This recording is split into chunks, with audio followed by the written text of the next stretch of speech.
Welcome to Cooking While Drunk. Sipping on a little rum and root beer. Yes, that is root beer. Actually, it is the New York Seltzer Company root beer soda. I love New York soda. It's hard to find, but now it's making a comeback. And a little bit of rum, of course, and then to top it off, a little shot of rum. I think that's it. Today we're going to butterfly and roast the chicken. So, first, rinse your chicken. Look at that, Tony. It just, that picture dry. Just came up. Sorry, just had to zoom in. Just pat it dry, inside and out.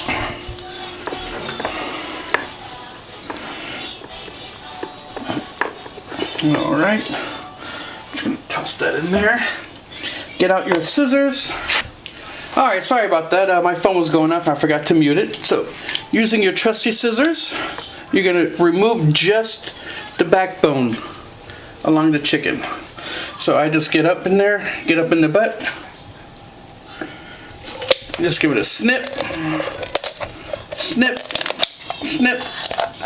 All the way up to the neck. Alright, let's flip it over. And repeat on this side as well.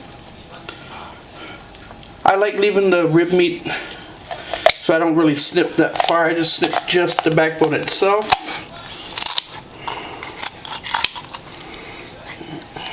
And if you don't want to use this, you can use it in a stock pot. I suggest don't throw it out. I like to eat it. I will roast it because right here, this is called the oyster. This is the prize meat of all poultry. But I snip close to it, so if you can see, the meat is actually right here attached still. So get your sharp knife and right along here. How's that? Is that better? So right along the keel bone, I just score it. Get a nice score.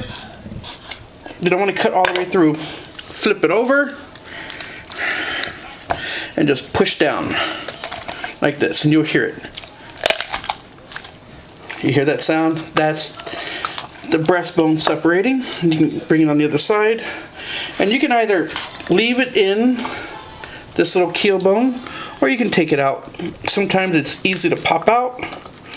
Sometimes I have a hell of a time. So let's see if I can pop it out.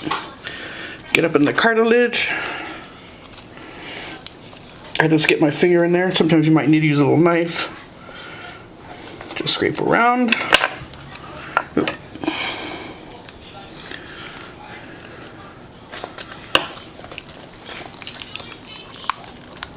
Believe it or not, I've actually gotten better at this. I used to mutilate the chicken breast. So you're not going to come out in one piece, huh? It's okay. You can come out in several pieces. It's fine with me. Get that piece out. And then, see how like it just pops out. And then this little bit of cartilage I'm just going to leave in there because it's fine. It's A-okay.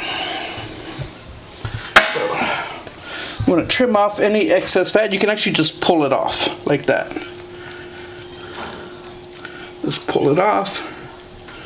You can leave it on, but then it'll just, it will just melt. But then you have more fat in the pan. Alright. And then here, I'm going to pull this down. So we're going to actually poke little slits in this fat that's hanging off of the thighs. Be careful not to get your fingers. And then just separate it and just tuck the drums in just like that. And that just keeps, so you don't have to, it's optional. I like to because it does keep the drums all nice centrally located, and it keeps them from separating out later on. Didn't quite get all the way through. Remember, watch your fingers. There we go. Sometimes I actually cut too much and I rip it a little bit. There we go. The wings you can fold under like that. I just leave it on top. But I do remove the very tips because there's no meat on them. So you can either throw them in a stock pot, give them to your dogs raw, whatever you want to do with them. Alright, and then I have a couple toothpicks here. And as you can see some of these little fat pockets right here. I actually just take a little toothpick and I ever so gently poke the skin. And what that will do, that will let the fat kind of seep out. And it'll, our goal is to get the skin a little on the crispy side. And I always poke a little bit in the wings, along the breast, down the drums. And then I flip it over and I repeat with the thighs. I use 2 toothpicks just because, after a while they get a little dull. And I'll swap it out and just go poke, poke, poke. You can use a knife, but I don't have a knife that lets me do a good job. So I discovered using toothpicks. Works just great. And that's it. So we're going to season it. We'll be right back. I'm going to wash my hands, clean up a little bit, and we'll be right back. Alright, welcome back. So what we're going to season it with is my homemade rub. So this is, and I left it layered so you can see it before I shake it up. This is 2 tablespoons of thyme, just under 1 tablespoon garlic powder and onion powder, just under a tablespoon of smoked paprika, and then this is just under a tablespoon of coriander and about 1 tablespoon of kosher salt. Just put it in a little container, just give it a little shake.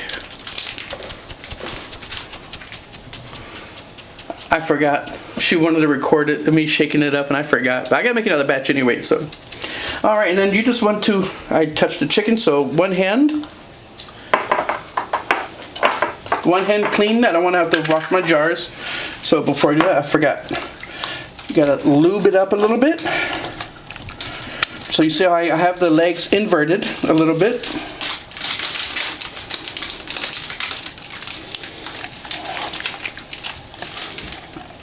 You need one hand? My daughter's here is trying to open her cookies.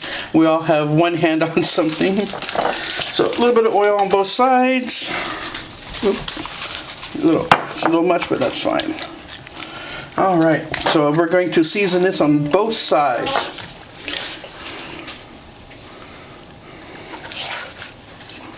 Be kind of liberal.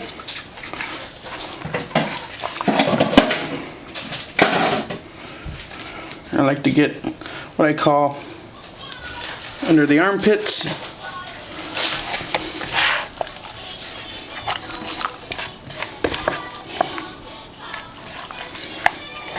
There we go. Let's get up on this side. I like to get up in there.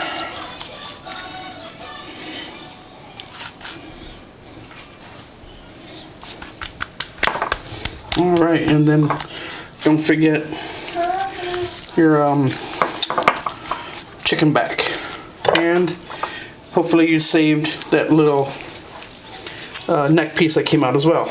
Now this chicken made me a little mad. As soon as I pulled out the neck, there was no liver, no gizzard, and no heart. Foster Farms, I don't know what you guys are doing, but don't make me buy liver and gizzard and heart separate. That's not fair. So in this pan here, I have some sliced celery, carrots, and this is just some sliced up leeks. So the leeks I had were, I didn't get a chance to finish using them up before they went bad, so I just basically cut off the dark green tops, throw that in a bag for chicken stock, then I slice up the leeks. I just throw them in a bag and throw them in the freezer. I will lay this out like this. Chicken is going to go right on top of those. Just like that. And this is just a roasting pan that you can use for a turkey or for a roast. Alright. This is going to go in the oven at 425 degrees for about 45 minutes. About 35 to 40 minutes I will start temping it. I want it to be about 165 degrees because don't forget, as you take it out, let it rest, it will increase in temperature as well. Alright, see you guys in a minute. Actually, see you guys in an hour.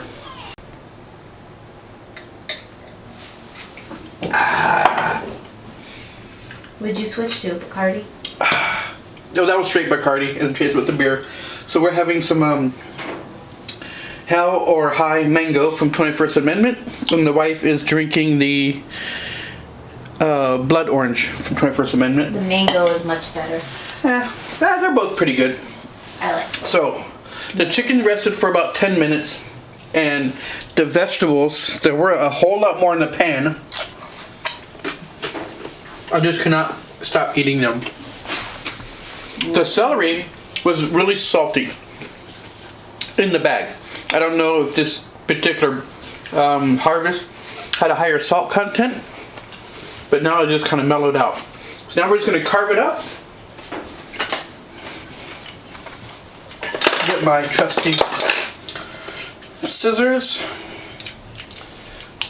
Hey, I got them together correctly on the first try. I just use my scissors to snip them. So I get the wing. Oop, it's really hot. There we go. I'll be able to switch that knife because it's so hot. Slice it. When you do the thighs, all you gotta do is just kind of open up the skin and it comes right off. These are the leg quarters. And if you want to separate them, just kind of cut through that skin that you tucked in, and you kind of find the joint. You can flip it over and you can see where the joint is. You kind of cut right through. And that's how you separate. I personally like the quarters attached together. So this is how you do the thigh. One more time.